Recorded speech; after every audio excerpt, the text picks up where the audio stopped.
Hi, everyone, and welcome to Fate and the Fablemaidens. Today, we will be joined by special guest Adam Cleaver, or Scrat from Scraticus Academy. Scrat, hi, hello. Oh, hi, Renee. It's so strange being called Adam Cleaver. Like, literally, my mum calls me Adam, and Alice when she's angry. Otherwise, everyone calls me Scrat. So, hi.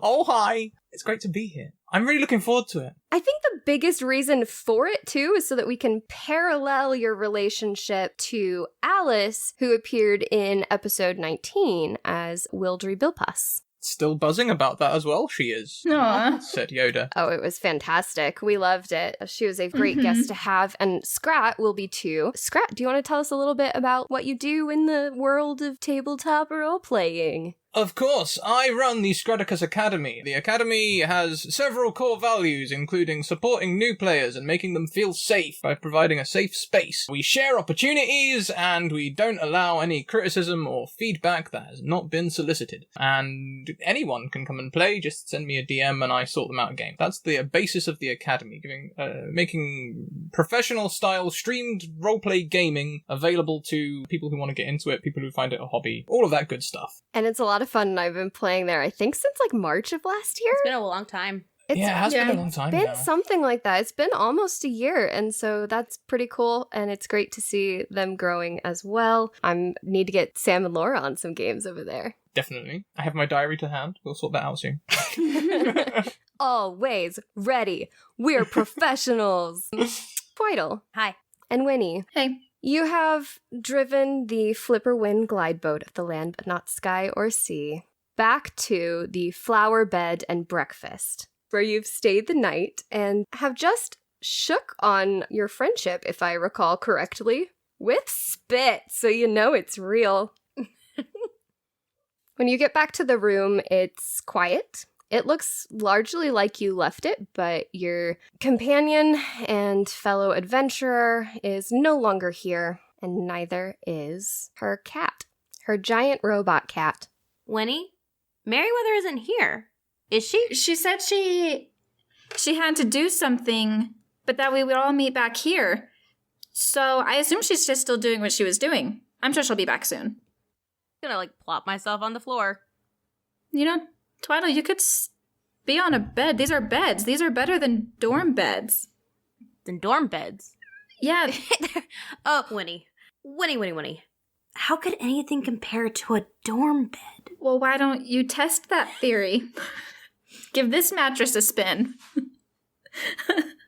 If you insist with your silly shenanigans.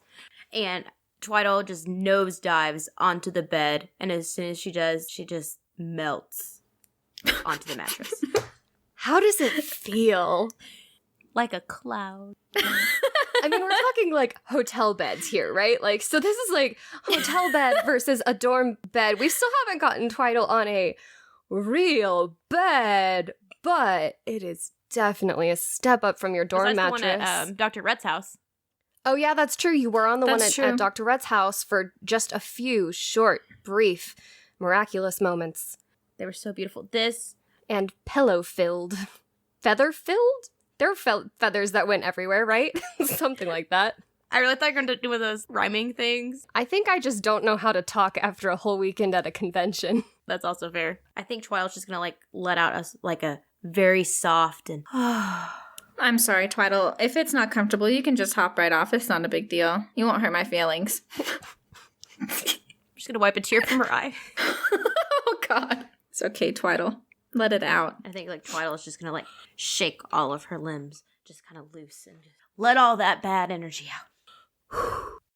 Hey, Winnie. Have you been to Underwall before? No, I had never gone very far outside of my hometown before this adventure.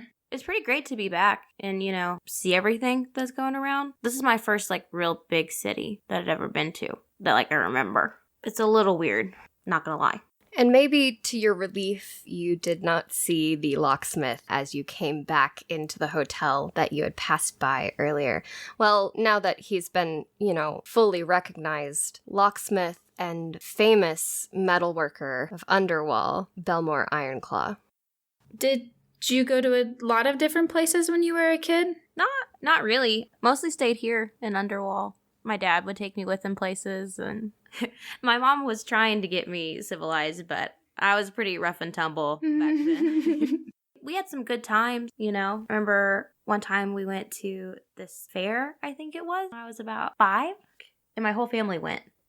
We're going to actually take a glimpse into that. It was years ago, almost 15 years ago now, that Twyddle, or then as she was known, Lassmora Ironclaw, visited a festival with her family. Her father, her mother, her aunt and uncle, and her cousins. Imris was a young 6-year-old at the time. Lassmora, was 5. And the two looked strikingly similar. Strange, but they're in the same family, so sure. And her other cousin, much younger, Kebra.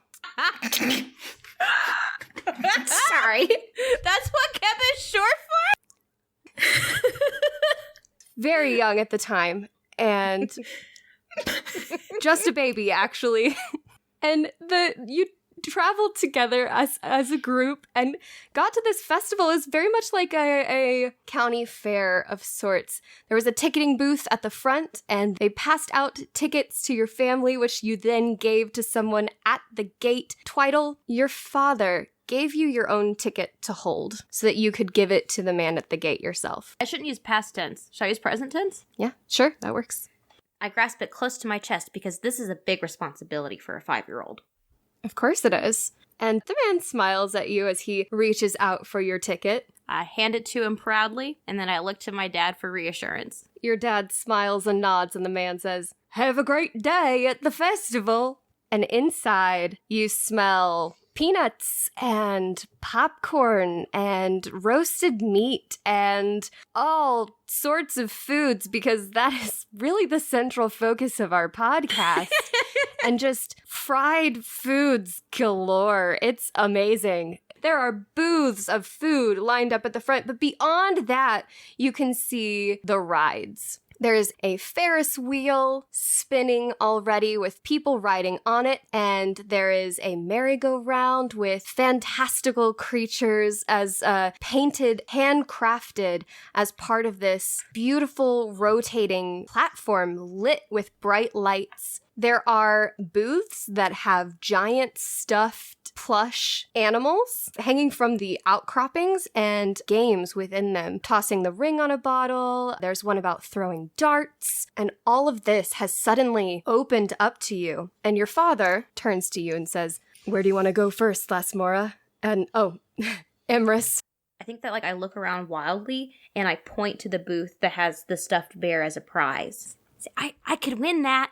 Oh, absolutely you could. Now, yes, let's start there. And he, guides you over and he says, "Now, remember to hang out with your cousin some today." Okay, I can do that. And he kind of gestures to the other family as they all kind of walk up behind you, and he puts his hand on your shoulders and says, "Now, Lassmora, Yes? if you don't get it, don't be disappointed, okay? But I believe you can get it." She just nods with all seriousness. Sam, what is the game that you're playing here at this booth? Really want it to be the mallet game, where you go up and you hit the thing with the mallet and just to see how high up. Yeah, absolutely. It is the mallet game, for sure. We're going to use your base stats. You are a child at this point, but we're going to assume that you have some, technically you're like class 0 at this point, right? Like you have not settled into your barbarian future. However, we're going to say that you had some skills and some features that may have alluded to your, very prominent future of bashing things. Ooh, I rolled a 15. Woo! Yeah, okay. The man with the pinstripes and the suspenders who is running this little booth says, "Step right up, little lady. Here is your mallet, and you take it, and you swing it. And golly gee, does that bell ring." Emers's eyes light up. Oh my goodness, Lassmora, you are so strong. I'm gonna look at her and beam a smile and say, thanks. The man is stunned and says, "Oh, well, I would be nothing if not a man of my word. You may have your pick of the grand prizes."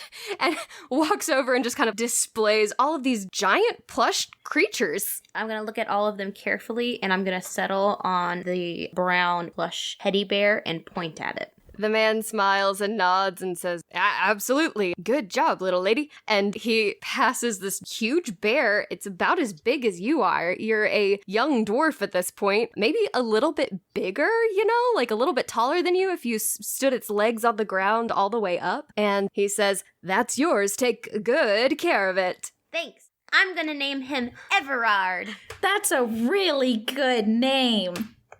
And your mother, Lassmora, says, "Lassmora, that's not your cousin's name." I was talking about the bear. I assume she was. Your mother's not very bright. Or Renee isn't. I don't. Sorry, I realized that was.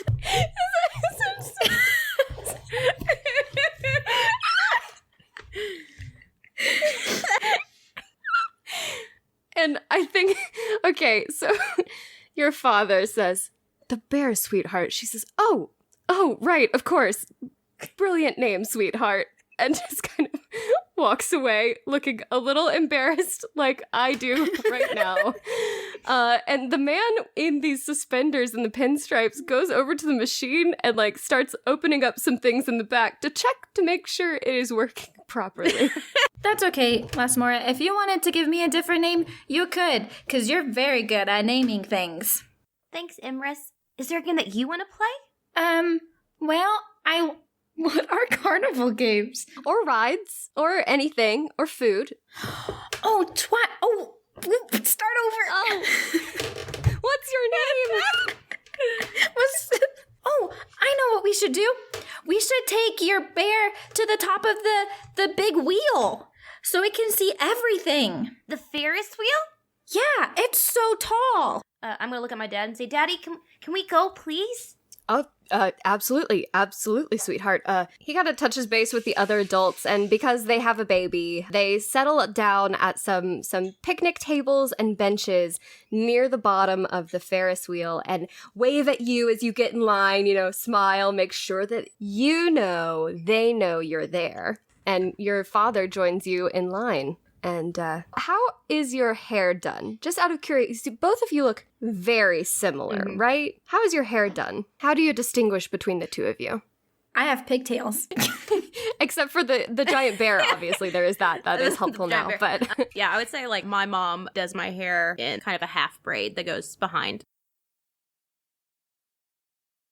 Okay. And so Imris has pigtails and Lassmora has a braid, and every time you go out like this, they coordinate to make sure that you do have different hairstyles because they've noticed. They talk about it pretty often. Oh, wow, it is just so amazing how similar the two look. They're both going to grow up to be beautiful young women. And just, trying to figure it out and make sure that you're wearing different clothes, you have different styled hairs, just to make sure you are not twins, but golly gee, sometimes you look like it. And the two of you approach the Ferris wheel as the woman manning the line opens the gate and ushers you into a little cab compartment, and the wheel begins to move. And slowly but surely, you make your way up to the top. The wheel stops every now and then to let more people on. But before long, your little cabin is at the top of the wheel, looking out over the city of Underwall. I feel like I'm not saying anything. I've just got this big grin, and I'm rocking my feet back and forth, which is causing the cabin to kind of sway a little bit. I'm just so excited. Imris is joining you in that so that it's shaking quite a bit because she's just having a great time. She is digging the view. Your father seems to just kind of laugh. He's not too nervous about it. I mean, there are safety precautions, but it's mostly like, don't stick your hand outside the ride, right? Keep your hand inside the ride at all times. It's supposed to stay still, and it's okay if it rocks a little bit. And so he laughs and pats your shoulder and says, can you see our house from here? See if you can point it out to me. And I'm kind of looking around. I point in a direction. I say, I think that's it. I really don't think so, but in my imagination, that's it. He smiles and he kind of takes your finger where you're pointing it and redirects it a little bit so that it's a little to the right of a circular clearing in the street. It's near the metalworking row that has been growing in popularity lately, and I guess it's not a courtyard, but it's like a square itself is large and open, and he points your finger a little bit to the right of that and says, "We're right over there, sweetheart." On Iron Street, right? On Iron Street. And what's the address? 114 Iron Street. And if you ever get lost, you know to come back to 114 Iron Street. Mm-hmm. And she's going to nod her head. And then he kind of laughs. He says, "Imris, if you ever get lost too, you're welcome to come to 114 Iron Street." But my house is just down the road. Exactly. And It's our Laura's face of like... Uncle Belmore. Why are you so silly? He just kind of shrugs and he says, "We have snacks. Good kind. The good kind." The best snacks. Yeah. I'm just saying I won't blame you if you want to come to 114. I'm going to put my hand next to Imra's ear and say, "And I hid the really good ones in my treehouse." You're so smart. No.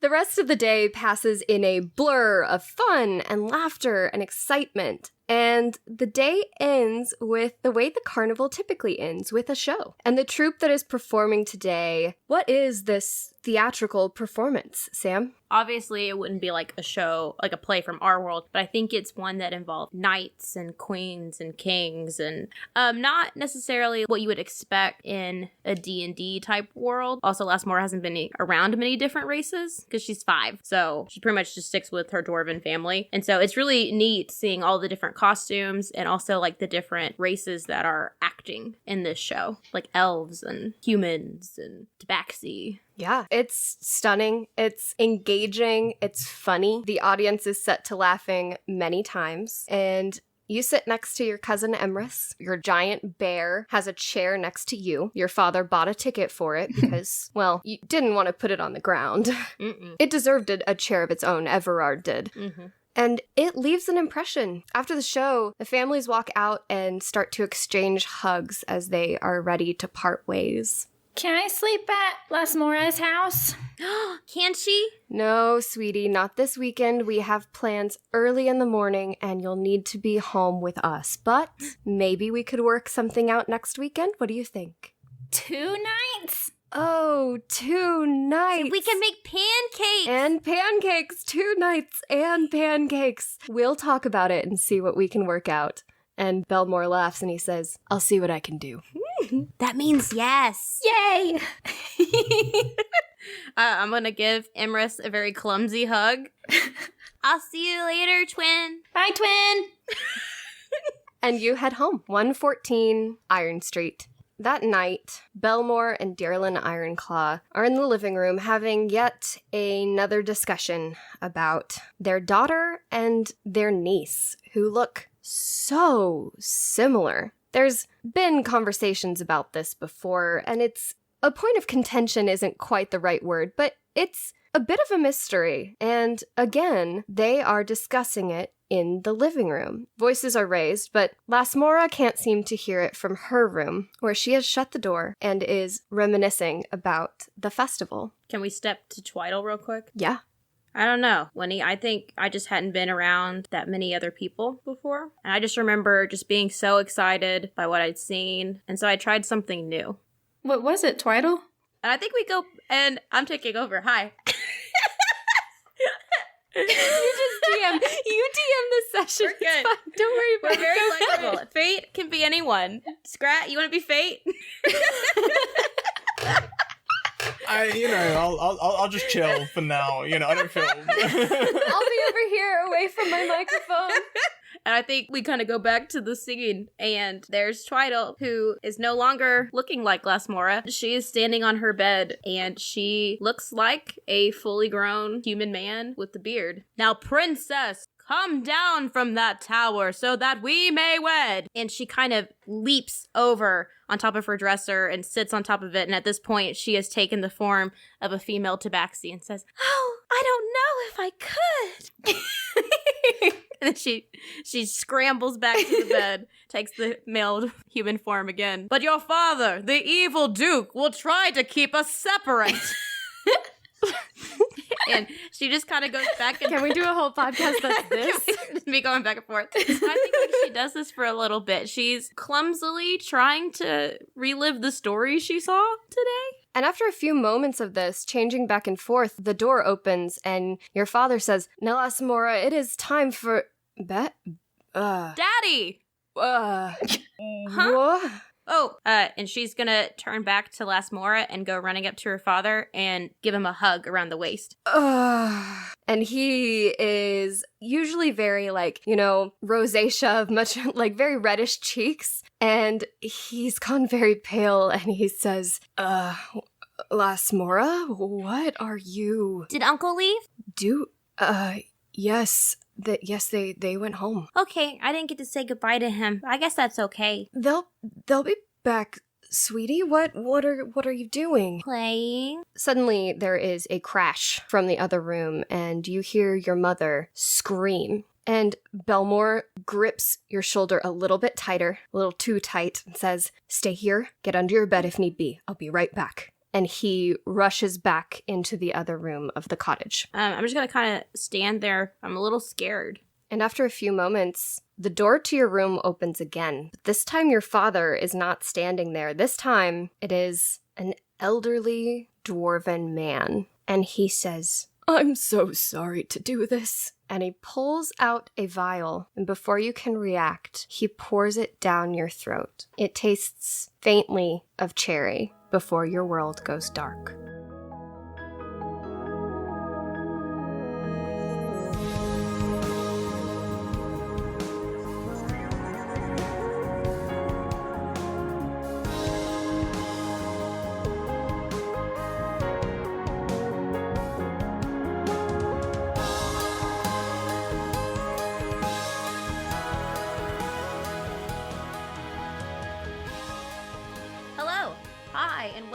Fablemates, this is Samantha coming to you today, because, you know, we switch off sometimes. Yeah, I'm in charge of Loose Threads today, so we're gonna get that started. I hope that you guys have been enjoying the Journey to the Tribelands arc. I've been so excited about this ever since I created Twyddle, and I've been really happy with how Renee has portrayed changeling culture and that aspect of D&D that I don't really feel like gets explored that much, because they are very interesting creatures. So we'll just have to keep seeing what happens next. Thank you so much to everybody who participated in our character creation contest. We are reviewing those entries as we speak. Not as we speak, because I record this beforehand. Interesting. Anyway, we are reviewing the character creation entries, and so we will be announcing the winners next episode, so be on the lookout for that. We're excited about that, and just thank you everybody who helped us celebrate our birthday month. It's been a whole year, and we seriously couldn't do it without each and every one of you, so thank you very, very much. Fate and the Fablemaidens does have a Patreon. If you are not a member of our Patreon, please join. We upload different content. We have cast commentaries, and as long as Fate commentaries, and you can find out what was in the mind of our DM. It can be exciting. You can find us at patreon.com/FateFMCast.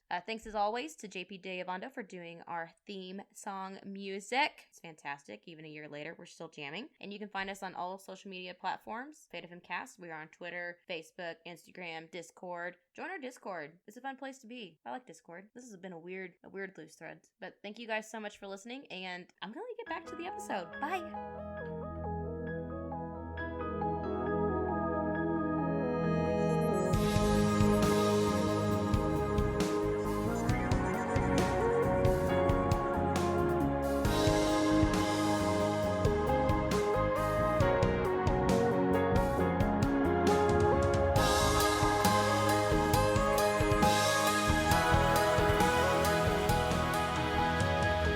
And when I woke up, I was with the changelings. Had you met them before? No. I mean, you know how the saying goes. Foreign child, forced exile, childhood cheat, change, repeat. It's the way of the changelings. I'm sorry, what was that phrase? Have you not heard it?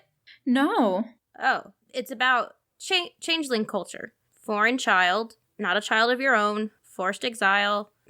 Winnie, we don't grow up with our birth parents. I don't even know who my birth parents are or if I even have them. We don't really know, I don't know, how changelings are made. You just join a family until they discover who you are. Oh. Twyddle's gonna look a little nervous. He's gonna look a little nervous because when he hasn't said anything.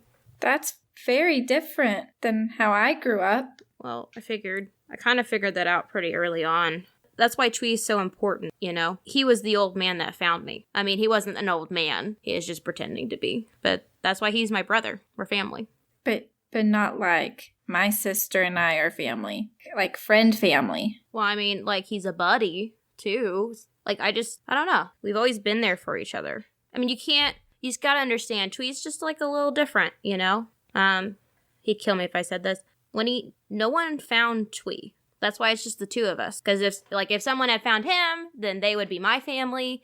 And whoever found that person would also be my family. And there's, like, always, like, a big line. And so it's weird.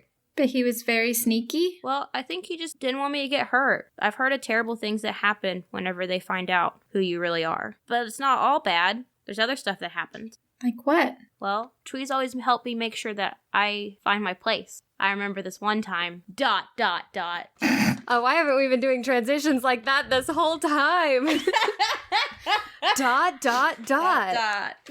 It is the day of the rite of passage Twyddle will be undertaking into the to this tribe of changelings. And Twee is at the edge of the arena. He is holding your hand and he says, Twyddle, I know we've worked on controlling your anger, and I know today is a day where it would be really easy to be angry. I believe you can use it. I believe you can use it in a way that is good for you, and I believe that you're going to do this. It may not always be easy, and sure, we may not always fit in, but we belong here. You belong here, and you're going to go out there today, and you are going to show that to all of them. And who's gonna be laughing then, huh? Not us. I'm gonna, like, punch him on the shoulder a little bit. Well, yeah, I mean, I may laugh a little bit, because in their faces, right? I got this. I'm gonna keep control. He smiles and says, good, you're gonna do great. And then lets go of your hand, and you notice he's looking over your shoulder. I'm gonna turn around to see what he's looking at. The two of you are being approached by Twyddle, the leader of the tribe. They greet everyone generally before this rite of passage, as it's called. How do you do? How do you do? Doing well, Twyddle. Ready to show what I got. Twee is has this frozen smile on his face, and it's just like, hi, Twyddle, hi, it's gonna go great today. It's gonna go great. Great. We'll see. Whatever do you mean? Twyddle sort of eyes Twyddle. What is it that you've got then, I've got a lot. I'm the strongest one here, and I can prove it. Tell them your strengths, Twyddle. Twee, job interview-esque, kind of nudges you forward. I'm gonna put my hand in front of my mouth. Like the drawing stuff? Yeah, I mean, they don't usually talk to you, right? Tell them what you can do. They're gonna be the one making the final decision today. I'm really fast, and I can lift a lot of things, and no one has ever been able to knock me down. And do you think that's what the clan needs? Would that make us happy? Absolutely. Show to everyone how strong we are. We shall see. She starts walking away. Looks visibly relieved when Twyddle walks away. And they go up to take their seat overlooking the arena. Sam, yeah? What is Twyddle experiencing today as she steps out in the arena for her rite of passage? Whenever she enters the arena, she's definitely stretching, trying to make a show of it. She's feeling a little bit nervous. This is kind of an expectation, but not something that she feels confident that she wants to do well at, if that makes sense. She's confident in her abilities, but it's just kind of, she just wants to make Twee happy. And if this is what will make him happy, then we'll do it. This experience is a little bit different than the typical wrestling that informs decision-making in the tribe. This is a full-on brawl, and it's Twyddle's first of the kind. So while she's wrestled, she's most often found that her sparring partner is her brother, and her brother exhibits much more rogue-like tendencies. He's very quick on his feet, in and out, and very sneaky, as Winnie put it in the present day time. But this is different because this time you will be up against one of the tribe's warriors, and you recognize him the instant that he steps into the arena. Twad takes his place, kind of swings his shoulders a little bit, and grins at you. I'm just gonna give him kind of squinty eyes and then look away like I'm not interested. That seems to set him off because he charges at you, and with a cheer from the changelings who have gathered here today, the match begins. Okay. He lunges at you and tries to tackle you. I'm going to duck. Okay, let's do this in a quick little roll-off type fashion. Sounds fair. Why are my dice so far away? And we'll just kind of do straight up rolls for this, since it has already happened, just to see kind of how successful you are at your goals. So to dodge, go ahead and roll me against that. 19. Whew, 18. Your hair gets caught against his arm, but you get down and out of the way, and he breathes, skids to a stop, and spins back around towards you to charge again. There are no weapons. This is a match. Changeling to changeling. I'm going to kind of lower myself to the ground and have my arms out like I'm bracing myself. Yeah, he runs at you. What are you trying to do? I'm going to try to pick him up, Okay, yeah, go ahead and roll me again here. like Dirty Dancing style. Oh no. 2. Yeah. 17. Ooh. Yeah. 17. He, instead of picking him up, he is heavy. And Twyddle is strong, but the way he throws his weight against yours, you find his elbow pressed against your shoulder, and you are pinned down. The crowd goes very silent, and from where you are pinned to the ground, you can see Twee almost like biting his fingernails. And you can see Twitchell's stern face. So as I'm pinned beneath him, I'm getting really mad, and I'm trying to squirm my way out, but he's got me in such a way that it just isn't really working. And I just take a second and take a deep breath. I just feel all that anger turn into almost like a cold energy. And Renee, I would like to rage. Go for it. How do you use this rage? I'm gonna kick him off me. Roll me with advantage. 18. A 2. What does this look like, Samantha? This victorious moment. I feel like whenever I quit squirming, it's almost like he relaxes for a second, and that's just enough for my legs to get underneath him, and I just fling him into the air. Yeah, he kind of pinwheels a little bit, like his arms trying to grasp something as he lands with a thud a few feet away from you and picks himself back up, looking definitely more cautious than he did before. What's this arena? Is there like a fence or something surrounding it? What's surrounding this arena? Good question. What do you think? I keep picturing like dirt bike stuff, and that doesn't really... That doesn't really fit. Oh gosh, but though, if someone brought up dirt bikes to the changelings, it's a game changer. Oh, it would work. It'd be like retroverse. Changelings are basically just the retroverse. I feel like it's kind of mismatched boards or just parts of things that have been made to circle around this area. And I'm gonna go and I'm gonna rip 2 boards off of the wall. The whole crowd is stunned because not only is this unconventional, it's questionable with the agreement of this match, right? Like there's no set rules. It's just kind of an understood thing. And you now have essentially 2 weapons, improvised weapons. Mm-hmm. You can see it in his face too because he knows. He goes over to the fence and he tries to pull one off himself, but he does not succeed and looks to you confused as to how you managed this feat of strength in the first place. And then he lunges at your legs.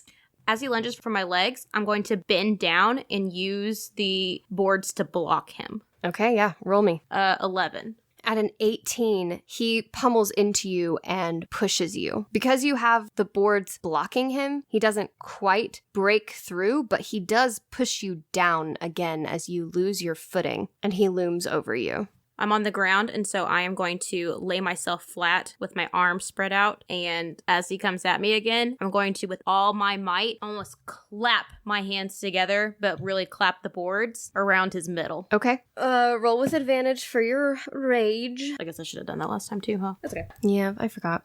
16? Yeah, you clap these boards around his middle, and he holds his sides this time as he kind of staggers away from you. Are you trying to hold onto him with these boards? No. Or just do some damage? Yeah. He's looking more wounded, and this time he's kind of holding his side as he comes at you. He's trying to get you pinned down again, because if he can hold you down long enough, the match goes to him, and Twad has never really liked you. I know. What do? I'm going to stand up, I'm going to lower my head, and I'm going to charge him. Yeah, okay. Same. Okay. 14. He got a 10. So you pummel into him. How do you take him down to the ground? I think it's real. Like, it's almost like a headbutt to the stomach. The wind is completely knocked out of him. Is he going to fall to the ground? He does, yeah. Mm-hmm. Okay. I guess as soon as he falls to the ground, I'm going to put one leg over him and then raise my arms triumphantly. The crowd goes wild, and Twee is looking nervous because while he's excited for you, his eyes keep glancing up at Twyddle, who, of course, will make the final ruling. The crowd hushes as soon as Twyddle hums. Since you arrived, been volatile and angry, clumsy even. But it seems there is strength in your anger. Twee's face looks like he's about to pass out. Twyddle is really up and down on this. 6 and 7's really, it's obvious that you've won, but he's not sure about your methods. I propose another test. I'm going to lower my arms and look at Twee. Twee's jaw is wide open, just looking at you, shaking his head. He's not sure, and looks up to Twyddle again, waiting for the next words from their mouth. Test. Guile. Cunning. Another bout with you. Points at Twee. Twee sighs and nods and right away, Twyddle, and hops down into the arena, landing agile on his feet. Yes, you can outstrength an opponent, but will your strength and clumsiness lead you to falter when facing a roguish opponent? That will be a true test, and everyone will be happy. Be happy. Everyone cheers, instantly happy. I dropped the boards that I was holding. Twee is sweating, even though he was not fighting, and he prowls around you in a circle and in a low voice says, "Do you think they realize that we're siblings?" Do they care?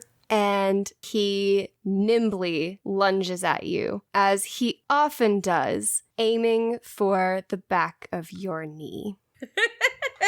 But he knows you, and you know him, and you have sparred with him many times before. So, Sam, I'd like us to do one last roll to see how this goes, and then if you can explain to us narratively what it looks like, okay? Okay. 10. 9. Okay. Dang. Like you said, they have sparred many times, always for fun, not really for an audience, just what changelings do. And so Twyddle knows he's going to try to sweep her from the knee. And one thing Twee doesn't know is that she has been practicing something. And so when he goes to sweep her knee, she's going to do a backflip. You can hear him say, "What?" And he's going to miss her. And kind of while he's surprised, she's going to pile drive him. Yeah, you do. And the wind is knocked out of him too. And he's like, "Ow. Sorry. No, I think I'm proud of you." And you, in just a few moves, have Twee pinned. I'm going to look up at Twyddle. Yes, I have come to a decision. This individual, though strong and different to what we have come used to, has proven that they will fight well against any opponent, not even showing mercy to one who is their brother. Twee just kind of mutters into the ground. Of course. You're in. Let's party. Twyddle's gonna look a little confused, but help Twee up and pat him on the back. And Twee gives you a hug and says, "Not too tight. I'm going to feel that one for a couple days. That was my plan. But hey, you're in. Let's party." Yeah, sure, yeah. That sounds great. And party the tribe does. Yeah, we had like a big bonfire that night. Everybody just really celebrated. I think they're just really excited for me. Twee seemed kind of relieved, honestly. But I don't know, Winnie. I still didn't feel like that's what I wanted. Well, what was wrong? Isn't it what did you want? I wanted what I used to have. I wanted a real family that supports me and not calculates everything that I can do. I don't think I realized what was wrong until a few weeks later whenever I did my first tree climb and everybody sang the song. And I just remember climbing up higher so that I was at the top and I could see out. And I took my dad's form again. And I think that's when I knew that I couldn't be there anymore. But I didn't know how to tell Twee that, Winnie. I didn't know what he would think. So you just left? No. I thought he would understand, so I went to talk to him. Twee, it's not right what we do. What do you mean it's not right? It's just what we do. No, Twee, what we do to people, the fact that we trick them and make them love us and then leave, that's not right. Twee is sweeping the floor of the cottage that you both share, and the broom pauses for a minute and he says, "We don't trick people. We just bring people home." Twee, I thought I had a home. Well, you did. Of course you did. But this is your real home. This is the one you were always meant to be at, with people who know you and respect you and They don't respect me. You know that. see you for who you are. They never have. You know that. Maybe respect is the wrong word, but they respect your abilities. I mean, Twyddle said it themselves. Every time your strength is shown, it's impressive. You know how to funnel your anger. They see that. I know they see that. Twee, what's our address? What's an address? Exactly. Wait, not gonna- what does that mean? I'm not going to do this anymore, Twee. What's an address? What do you mean you're not going to do this anymore? What does that mean, Twyddle? Forget it. You're right. I think I just will find my place. It's just hard whenever everybody treats us differently. But you're right. It'll be okay. Yeah, it'll be okay. I mean, I know it's hard being on the outside sometimes, but I'm here too. I know. And you know you have always got me, right? I do. I'm so happy to have you. I'm gonna go lie down for a while. It's been a long day. Okay, yeah, I understand. I'll finish tidying up a little bit more and then I'll quiet down so I don't disturb you, and I'll see you tomorrow, okay? Yeah, tomorrow. And that's when I left Winnie, and a few days later is when I met you. That's what I want from Mid.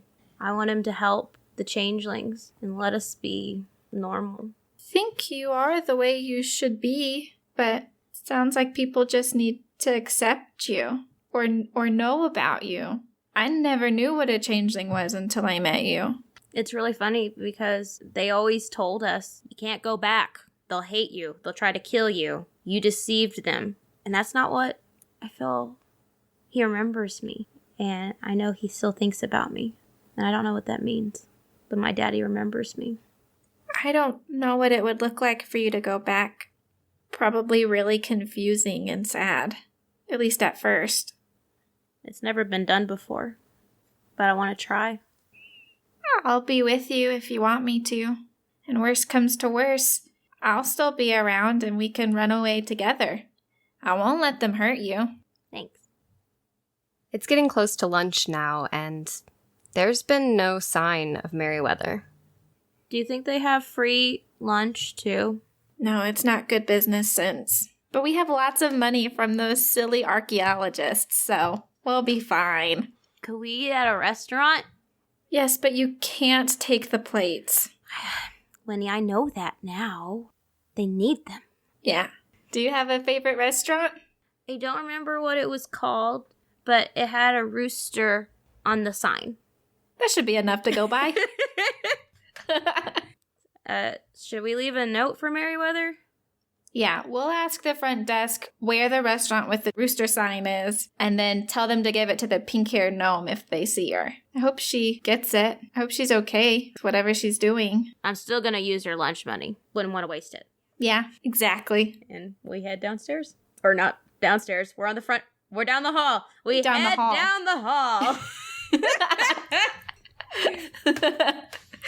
The two of you leave the flower bed and breakfast and try to find this rooster restaurant. Sam, how does this go? I think that there's a place called the Cluckle Shack with a big, rooster drawn on the sign. And so that's it. You find yourself at the Cluckle Shack, and it's seat yourself.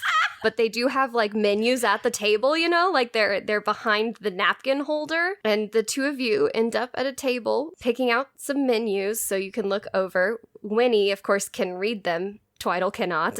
I still don't think that I fully realize you're illiterate. No. I think I realize you don't tend to speak what you see in letters, but I still don't think I know you don't know how to read. Very good at hiding it. Here's a question. Does Twyddle look at a menu? Yes. Oh, yes. Faux show. I've got to keep up the charade. That is going so well. Both of you are sitting there looking at these menus. Twyddle keeping up the charade of being able to read it. I definitely turn it sideways, kind of. Yes. Heard that's good. There are some pictures, which decidedly helps. Yes. And you hear one of the chairs scrape against the floor. Are you, ready to place your order? I just real quick, can I just say I just really want Mid to show up in the Cluckle Shack because I do too. And you look up from your menus to see Midaris, the god of earth and air. Yes!